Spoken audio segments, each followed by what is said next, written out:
82 to 87, I had a mohawk. So before 82, I didn't. I just had, I had hair like you were expected to have hair in high school. Because in our high school, I had talked about getting my ear pierced and had death threats on my locker. So, that sent a large, message to me. I'm not a very big guy. I 126 pounds as a junior and senior in high school, So I don't like to fight, but you don't want to fight me. Right. Because I got a can of whip ass I keep pretty close, tight.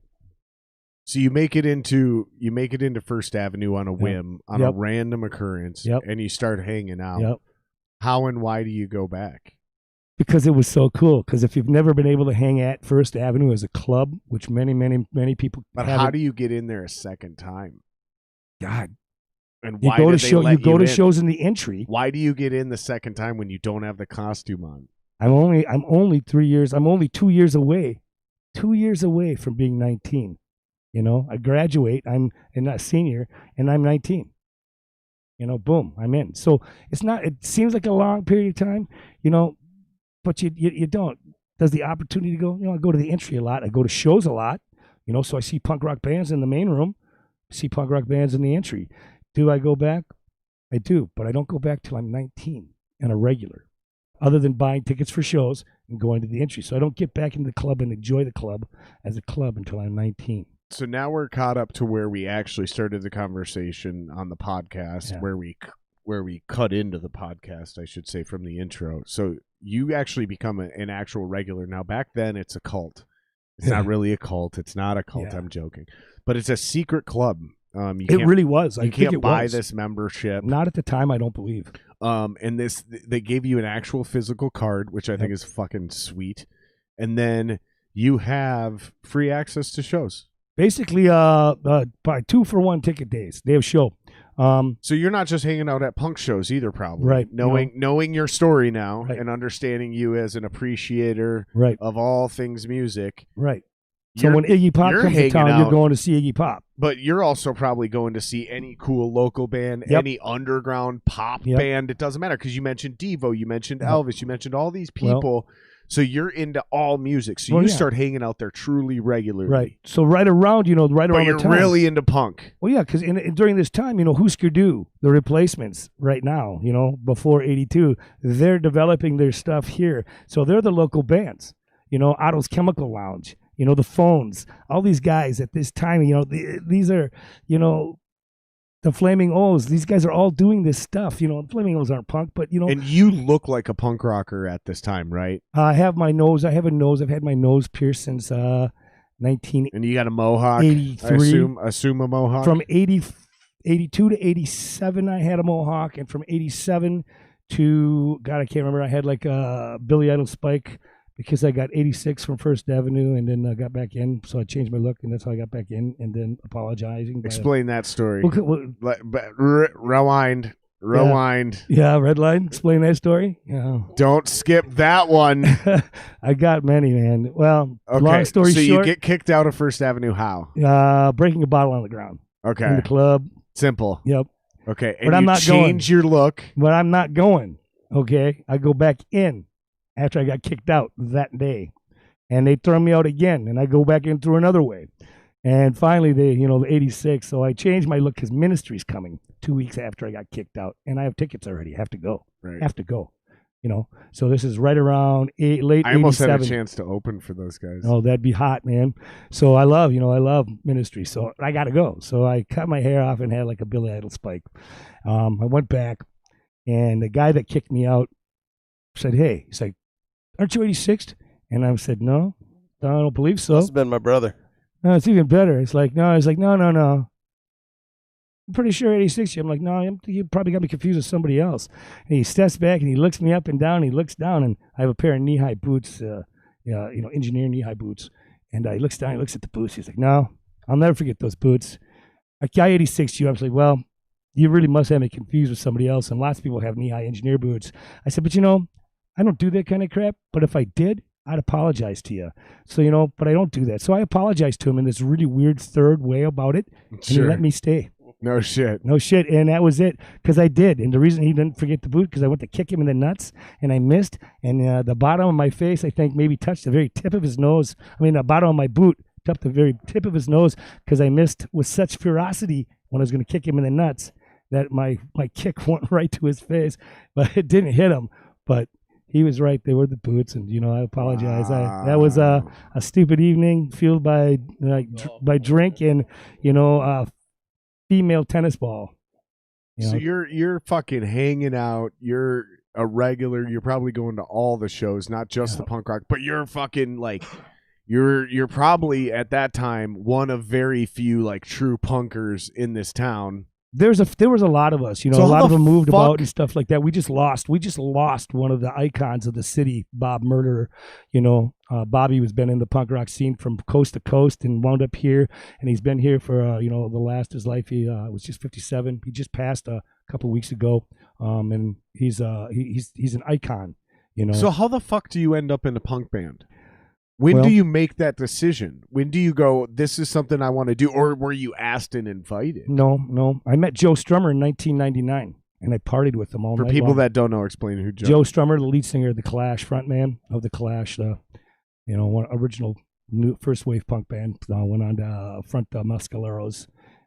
So he came through in '99 with the Mescaleros at Prince's Club, and we were there. And after the show, the girl I was dating got back, and then I knew somebody in the Pie Tasters that opened for him, and I said, "Hey, is she there?" He's like, "Yeah, come with me." So I go there.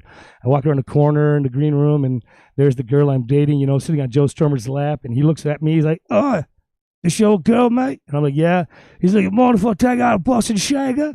And I'm like, "You're fucking Joe Strummer. Do whatever you want to do. I don't own her. I murdered that man can- at that point. Can I be next?" My question is, do you ever want to sleep in the same house as me again, woman? And then, do you want to die tonight, Joe Strummer? Yeah. Then yes, go Yeah. ahead and fuck. But for me, man, that was, that's like, you want to put that feather in your hat and call it macaroni, go ahead. Why? Well, Yeah, we've all my cheated. approach is literally, do you want to die tonight? right? Ask me Backstage is again. backstage. Ask me again. Well, first of all, What happens in the green room stays in the green room. Here's the thing: is as soon as I see my girl sitting on another dude's lap backstage, we're done. So Yeah. that's already happened. As soon as I Yeah. walk in the room, she just doesn't know it yet. Yeah, But this is my moment. right. So like, I'm asking. I don't care who you are. Like, Right. did you just ask if you can fuck my girl? Yeah, he did. Like, dude, but he's Joe Strummer, me dude. He's ask an you. icon. For me, he's Cool. he's like James he's like Hetfield could ask who me. would it take? Yeah, that's the James question. Who would it James take? Hetfield could ask me, and I'd Yeah. go, "Cool, James. So you want to fuck my girl? Can I? Awesome question. Let me ask you a question. Do you want to die tonight? Like, dude, because this shit ain't that's an happening. appropriate response. You got one end of the spectrum, and you got the other end of the Yeah, spectrum. yeah. I'm on the far end of some pick people- your some people spectrum. way in between. Right. So it was a great night. He wanted to go see. You made a friend. Yeah, I You did. made a network connection. I did. I actually walked away with his address. You hoard out your girl, Yeah. and you got some music contracts. Pimpin' ain't easy. Pimping ain't easy. So I got his address. I got his phone number. I got a personal invite to come and visit him anytime when I was in London and Yarborough. And then he died because I met him in '99 and he died in '02. So From I fucking your girl. yep. That's so I was why he throwing died. I threw a party. I threw a huge tribute at the Turf Club in the beginning of 2003 for his death. And I invited all the bands in the city, Dillinger 4, the Soviets, everybody played 2 or 3 or 4 songs, nobody repeating a song. And literally it was a sold-out show. Over 700 people were at the show. There was lines down the block to get in around for this thing that we threw. And I got my band on there. But this is 2003, and I don't have a band yet. I just can't get past this whole like, dude, did you just ask me if you want to fuck my girl? Like, Dude, it's rock and roll. do you want to die tonight, bro? entertainment I industry, can't move on. Yeah. I'm still stuck on this. Like, dude, I'm ready to kill a Like man. like I said, man, what I the don't. fuck did you just say to We me? weren't married, and I don't own her, and he's Joe Strummer. Right. I But can't that's the deny thing. that. Here's the thing: is like I don't know if I actually say that in real life. Is what I really think. Yeah. I say it because I've actually been put in a similar spot, but not with a rock star. Right. With a girl I was just sort of dating. Sure. And she asked me, she's like, so would you be mad if I fucked him? And I was like, you're a grown-ass woman. You can do whatever the fuck you want. And is what she didn't realize is by asking me that question, we just broke up. Right. Like, so you're thinking about fucking this dude. Yeah. And you want to know if it's cool, which means we just broke up because you're already thinking about fucking other dudes. Right. She tried to spin that on me and tried to say, well, all I wanted you to say was no, and then I wouldn't have done it. But since you said no, I don't think I want to be with you. Right. And I'm like, no, bitch, you don't understand. Like, you're a grown woman. You can do whatever you want. Right. But as soon as you start talking about fucking other dudes, you brought it up. We're done. Right. We're done. So that's probably what I say is like, she's a grown-ass woman. She can do whatever she wants. But then here's the point. Right. I'm not fucking man enough to hang out, bro. I'm leaving. I'm done. And when she comes home acting like nothing happened, I'm like, no, your shit's outside. What are you talking about? You said I could do whatever I want. Bitch, you can. But you can do whatever you want from out there. Right. Right. Well, that's just to determine the level of the relationship. Yeah. Well, exactly. Or how or just dating me. Well, Nope. Sounds like we're having a flashback. We better move on to the next subject. So the funniest thing is my little version was like the least serious thing I've ever done in my life. Like, I was dating that girl for like 3 to 6 weeks, and I was like, no, go do whatever you want. But like, if that's what we're doing, like, I'm not into this. Right. Yeah, it's just hilarious. But you meet this dude, you get a bunch of great connections for it. I'm sorry, I don't mean to keep laughing. No, it's all good, man. Like, It's all good. I'm It's sorry, a long dude, time but ago. This dude fucked your girl, man. Like, I'm sorry. But he did. Where I come from, that's like, I don't know, dude. It's gonna be real hard to fucking have a straightforward conversation from here on out, man. That's how you work through an uncomfortable moment. I don't know, Right. man. Well, he didn't. So basically, what happened then is that he wanted to go to the 400 bar and listen to Lifter Puller, and Lifter Puller was playing that night. So One of the greatest band names of all time. Yep. And so Strummer wanted to go see these guys. So I had a secret parking spot. I used to have them all over Minneapolis back in the day. And freaking tour bus parked my car in. So I couldn't, I was going to give the Pie Tasters guys a ride over in my car. And that didn't happen. So what ended up happening is I ended up having to jump in a van with Billy Joe Armstrong from Green Day and his wife, Adeline Strummer. And I don't remember his guitar player's name. Lives in Northeast. Yep. His guitar player. Right up the road. And my girlfriend at the time, me, and then I believe, I'm not sure which writer for the City Pager it was. It might have been Chris, who works for the Star and Tribune, but I can't remember. It's been so long.